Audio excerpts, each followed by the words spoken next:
Immigration laws and loopholes. So to start off, immigration's definition is somebody coming from one country to permanently live in another. And an example of this is back when America was being founded, a ton of people from Europe were coming over from Europe to go to America for things like religious freedom and to escape their corrupt governments, and for some people, the potato famine in Ireland. And all of these immigrants came over. Now at that time, there wasn't a limit for immigration in the United States because we were a new country and we wanted more people to come. But now there is a limit, and that limit is 675,000 people are allowed to immigrate to the United States each year, and this number includes refugees. So for example, the Syrian refugees, if we were to accept those people who were being persecuted in their own country, and we're allowing them to come to our country, those people would be included in the total number of immigrants each year. Now there's a variety of ways that immigrants are picked. They are usually put on a waiting list. However, some immigrants are picked through employment and family ties.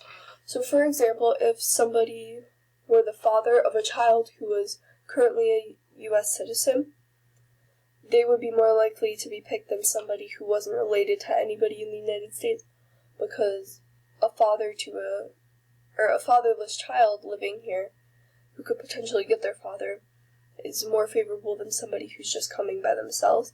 So immigration really depends on family ties as well as employment ties, depending. And in order to come into the United States, every immigrant must pass a test on the United States history before being allowed into the United States. So what that means is they are given a test on the history of a country that is not their own, but that they would like to have be their own. And if they are to pass the test, then they are allowed to immigrate. And if they do not pass the test, then they cannot be immigrants into the United States. Now there is something called illegal immigration, which is the illegal crossing of borders by immigrants in order to unlawfully come to the United States. And these immigrants are not part of the 675,000 people who come over, but they are instead people who have snuck into the United States rather than doing the immigration procedure. And the immigration procedure is very hard to get into since there is very limited number of spaces and very many people who would like to come over. However, these people, rather than legally coming to the United States, do it illegally. So these are just some statistics. 11 million illegal immigrants were in the United States as of January 2012. So that's 11 million people who have been able to sneak into the border. These unauthorized immigrants actually make up 5.1% of America's labor force. So these 11 million illegal immigrants are making up 5.1% of all the workforce in America. And lastly, 51% of these immigrants are on welfare.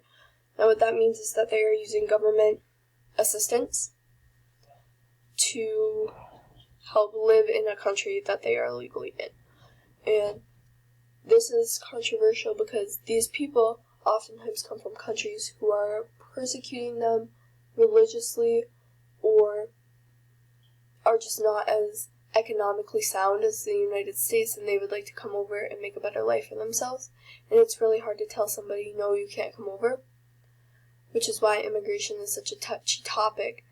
And since there are so few people allowed in the United States, it's really difficult for many people to get in. And that is why there are a lot of immigration reforms going on right now in the United States, which can be seen in another video, Donald Trump.